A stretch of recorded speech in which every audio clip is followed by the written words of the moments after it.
Hello friends, welcome to AP study G K. आज की इस वीडियो में लेकर आए हैं हिंदी वर्णमाला का प्रश्न उत्तर महत्वपूर्ण, जो हर बार एग्जाम में पूछा जाता है। आइए देखते हैं। पहला प्रश्न है हिंदी वर्णमाला में कुल वर्णों की संख्या कितनी मानी जाती है। हिंदी वर्णमाला में कुल वर्णों की संख्या कितनी मानी जाती है। कुल वर्णों की संख्या 52 मानी जाती है। हिंदी वर्णमाला में कुल वर्णों की संख्या 52 मानी जाती है। इसका राइट आंसर हो जाएगा बी।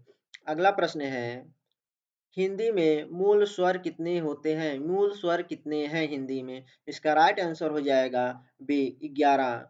अगला प्रश्न है निम्न में से कौन दीर्घ स्वर है। निम्न में से कौन दीर्घ स्वर है। इसका राइट आंसर हो जाएगा डी आ दीर्घ स्वर है। अगला प्रश्न है री किस प्रकार का स्वर है। री किस प्रकार का स्वर है। इसका राइट आंसर हो जाएगा हर्ष स्वर है। हर्ष स्वर। अगला प्रश्न है निम्न में से कौन सा अयोगवाह वर्ण है। अयोगवाह वर्ण है। इसका राइट आंसर हो जाएगा सी चंद्र बिंदु। अगला प्रश्न है अनुनासिक ध्वनि का अनुनासिक ध्वनि का संकेत कौन सा है। अनुनासिक ध्वनि का संकेत कौन सा है। इसका राइट आंसर हो जाएगा बी चंद्र बिंदु। चंद्र बिंदु। अगला प्रश्न है विसर्ग का प्रयोग किस ध्वनि के लिए होता है। विसर्ग का प्रयोग किस ध्वनि के लिए होता है। इसका राइट आंसर हो जाएगा उच्चारणीय श्वास के लिए। उच्चारणीय श्वास के लिए। अगला प्रश्न है कंठय वर्णों में कौन सा शामिल नहीं है। निम्न में से कंठय वर्णों में कौन शामिल नहीं है। इसका राइट आंसर हो जाएगा चा। चा कंठ वर्ण का शब्द नहीं है। अगला प्रश्न है तालब वर्ण कौन सा है। निम्न में से तालब वर्ण कौन सा है। इसका राइट आंसर हो जाएगा बी चा। चा तालब वर्ण है। अगला प्रश्न है मूर्धन्य वर्ण कौन से हैं। मूर्धन्य वर्ण कौन से हैं। इसका राइट आंसर हो जाएगा सी टा वर्ग के सभी वर्ण। टा वर्ग के सभी वर्ण मूर्धन्य वर्ण हैं। अगला प्रश्न है दंत दांत वर्ण का सही वर्ग है। इसका राइट आंसर हो जाएगा डी ता। अगला प्रश्न है ओष्ठ वर्ण कौन सा है। निम्न में से ओष्ठ वर्ण कौन सा है। इसका राइट आंसर हो जाएगा पा। अगला प्रश्न है यह रा ला वा कहलाते हैं। इसका राइट आंसर हो जाएगा सी अंता अस्त व्यंजन। अगला प्रश्न है ऊष्म व्यंजन कौन से हैं। ऊष्म व्यंजन कौन से हैं। इसका राइट आंसर हो जाएगा ए सा खट्टी सा छोटा सा हा। इसका राइट आंसर हो जाएगा ए ऊष्म व्यंजन है। अगला प्रश्न है पंचम वर्ण किसे कहते हैं। पंचम वर्ण किसे कहते हैं। इसका राइट आंसर हो जाएगा हर वर्ग का पांचवा वर्ण। हर वर्ग का पांचवा वर्ण पंचम वर्ण कहलाता है। अगला प्रश्न है डा किस वर्ग का पंचम वर्ण है। अंगा किस वर्ग का पंचम वर्ग है। इसका राइट आंसर हो जाएगा ए का वर्ग का पंचम वर्ण है। अगला प्रश्न है अल्प प्राण व्यंजन कौन सा है। निम्न में से अल्प प्राण व्यंजन कौन सा है। इसका राइट आंसर हो जाएगा का अल्प प्राण व्यंजन है। अगला प्रश्न है महाप्राण व्यंजन कौन सा है। निम्न में से महाप्राण व्यंजन कौन सा है। इसका राइट आंसर हो जाएगा डी फा। फा महाप्राण व्यंजन है। अगला प्रश्न है घोष व्यंजन कौन सा है। निम्न में से घोष व्यंजन कौन सा है। इसका राइट आंसर हो जाएगा सी गा घोष व्यंजन है। अगला प्रश्न है आघोष व्यंजन कौन सा है। आघोष व्यंजन कौन सा है। का आघोष व्यंजन है। इसका राइट आंसर हो जाएगा डी। अगला प्रश्न है संयुक्त व्यंजन निम्न में से संयुक्त व्यंजन नहीं है। इसका राइट आंसर हो जाएगा डी अड़ा संयुक्त व्यंजन नहीं है। अगला प्रश्न है छा किसका संयोग है। छा किसका संयोग है। इसका राइट आंसर हो जाएगा बी का और खट्टी शाखा। का और खट्टी शाखा। अगला प्रश्न है त्रा का सही संयोग है। त्रा का सही संयोग है। इसका राइट आंसर हो जाएगा ए ता प्लस रा का। अगला प्रश्न है ज्ञा का सही संयोजन है। इसका राइट आंसर हो जाएगा ए जा प्लस ञा का। अगला प्रश्न है हिंदी वर्णमाला का अंतिम व्यंजन कौन सा है। हिंदी वर्णमाला का अंतिम व्यंजन कौन सा है। इसका राइट आंसर हो जाएगा सी हा।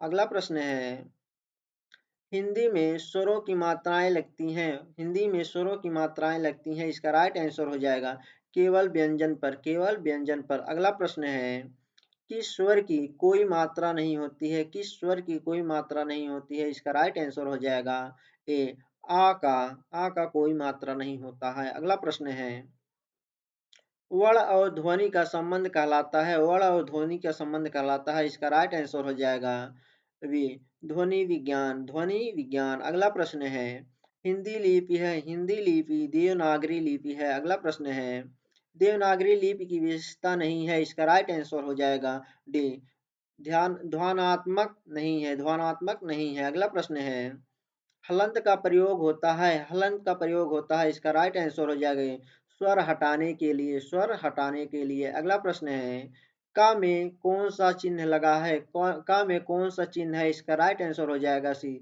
हलंत का चिन्ह लगा है। अगला प्रश्न है, हिंदी वर्णमाला में वर्गों की संख्या है, हिंदी वर्णमाला में वर्गों की संख्या 5 है। इसका राइट आंसर हो जाएगा बी। अगला प्रश्न है, प्रत्येक वर्ग में कितने वर्ण होते हैं? प्रत्येक वर्ग में 5 वर्ण होते हैं। इसका राइट आंसर हो जाएगा बी। अगला प्रश्न है, हा किस वर्ग में आता है? हा किस वर्ग में आता है? इसका राइट आंसर हो जाएगा सी पुरुष वर्ग में आता है। अगला प्रश्न है, अंगा इया अला न मा कहलाते हैं। इसका राइट आंसर हो जाएगा सी नासिक वर्ण, नासिक वर्ण। अगला प्रश्न है, सा किस वर्ग का वर्ण है? इसका राइट आंसर हो जाएगा ए तालब वर्ग का। अगला प्रश्न है, सा किस वर्ग का है? सा किस वर्ग का है? इसका राइट आंसर हो जाएगा वे मूर्धन्य वर्ग का। अगला प्रश्न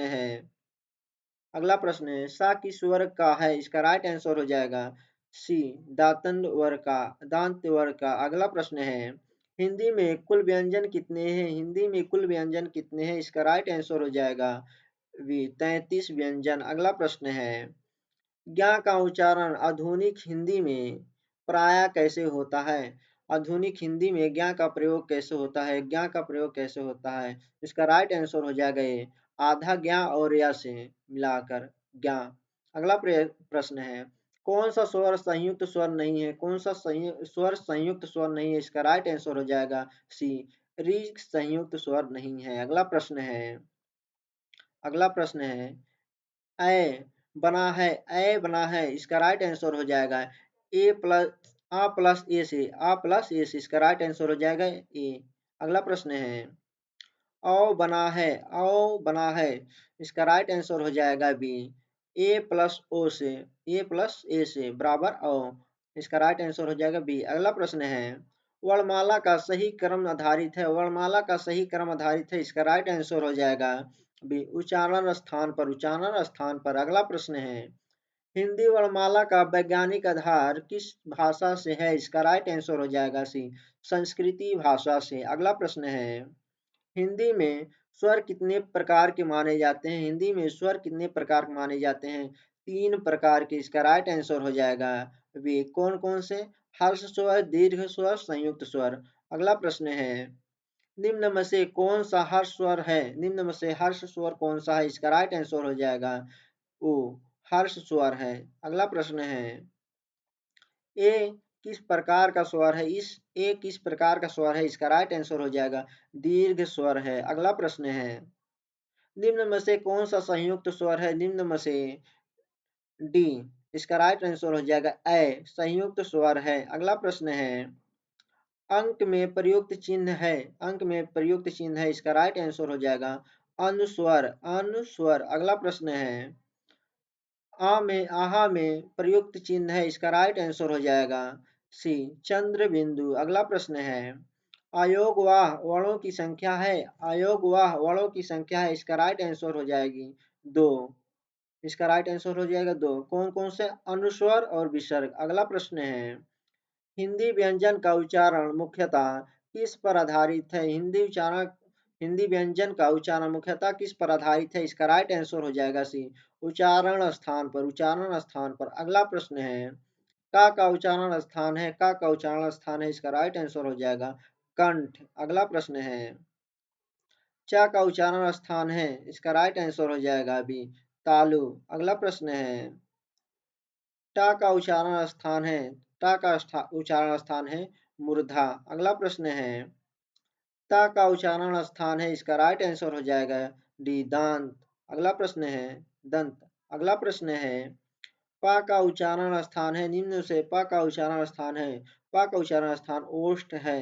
अगला प्रश्न है अंगा किस ध्वनि वर्ग में आता है। अंगा किस ध्वनि वर्ग में आता है। इसका राइट आंसर हो जाएगा नासिक ध्वनि वर्ग में आता है। अगला प्रश्न है यह किस वर्ग का व्यंजन है। यह किस वर्ग का व्यंजन है। इसका राइट आंसर हो जाएगा डी अंतः अस्त वर्ग का व्यंजन है। अगला प्रश्न है र का उच्चारण किस प्रकार होता है। र का उच्चारण घोष प्रकार से होता है। अगला प्रश्न है ख किस प्रकार का व्यंजन है। ख किस प्रकार का व्यंजन है।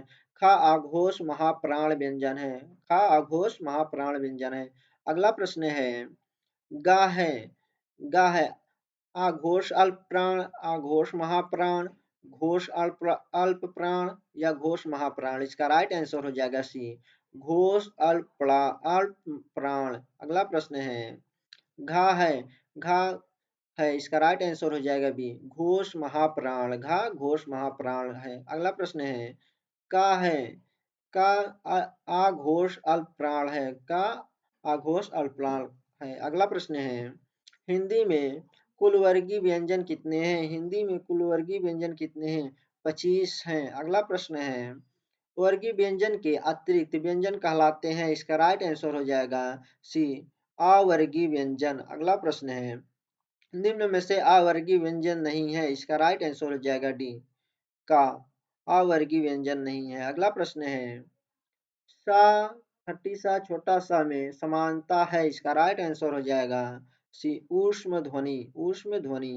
अगला प्रश्न है देवनागरी लिपि की रेखा कहलाती है। इसका राइट आंसर हो जाएगा शिरोरेखा शिरोरेखा। अगला प्रश्न है कौन सी लिपि ध्वनात्मक मानी जाती है। इसका राइट आंसर हो जाएगा सी देवनागरी लिपि। अगला प्रश्न है देवनागरी में लिखते समय शब्दों के बीच है। इसका राइट आंसर हो जाएगा शिरोरेखा नहीं जुड़ती है शिरोरेखा जुड़ती नहीं है। अगला प्रश्न है का प्लस सा से बनता है। इसका राइट आंसर हो जाएगा सी छा बनता है। अगला प्रश्न है सा प्लस रा से बनता है। इसका राइट आंसर हो जाएगा बी सरा। अगला प्रश्न है ता प्लस रा से बनते हैं। इसका राइट आंसर हो जाएगा ए त्रा। अगला प्रश्न है जा प्लस या से बनता है। इसका राइट आंसर हो जाएगा सी ज्ञा बनता है। अगला प्रश्न है हिंदी वर्णमाला का अध्ययन कहलाता है। हिंदी वर्णमाला का अध्ययन कहलाता है वर्ण विज्ञान वर्ण विज्ञान। अगला प्रश्न है री स्वर का प्रयोग मुख्यतः किस भाषा से आया है। इसका राइट आंसर हो जाएगा सी संस्कृति भाषा से। अगला प्रश्न है हिंदी वर्णमाला में सबसे कम प्रयुक्त व्यंजन है। इसका राइट आंसर हो जाएगा बी या।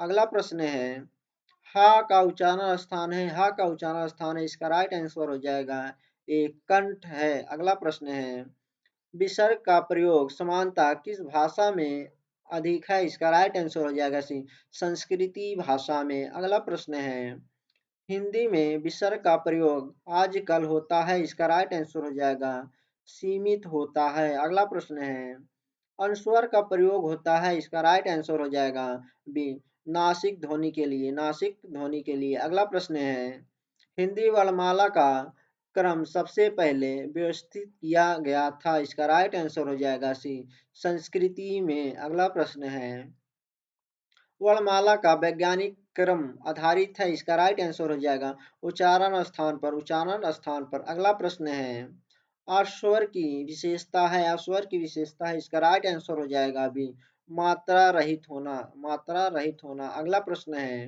हिंदी में कुल स्वर और व्यंजन मिलाकर कहलाते हैं। इसका राइट आंसर हो जाएगा सी वर्ण कहलाते हैं। अगला प्रश्न है अक्षर का निर्माण होता है। अक्षर का निर्माण होता है स्वर प्लस व्यंजन से स्वर और प्लस व्यंजन से। अगला प्रश्न है बिना स्वर के व्यंजन को दर्शाने वाला चिन्ह है। इसका राइट आंसर हो जाएगा सी हलंत। अगला प्रश्न है देवनागरी लिपि किस दिशा में लिखी जाती है। इसका राइट आंसर हो जाएगा बाएं से दाएं बाएं से दाएं। अगला प्रश्न है हिंदी वर्णमाला का हिंदी वर्णमाला का प्रयोग क्षेत्र है। इसका राइट आंसर हो जाएगा सी भारत व नेपाल में भारत व नेपाल में। अगला प्रश्न है वर्णमाला भाषा की कौन सी इकाई है? वर्णमाला भाषा की कौन सी इकाई है? इसका राइट आंसर हो जाएगा सी, सबसे छोटी इकाई। अगला प्रश्न है और लास्ट प्रश्न है, श्रा किस प्रकार का व्यंजन है? इसका राइट आंसर हो जाएगा सी, संयुक्त प्रकार का व्यंजन है।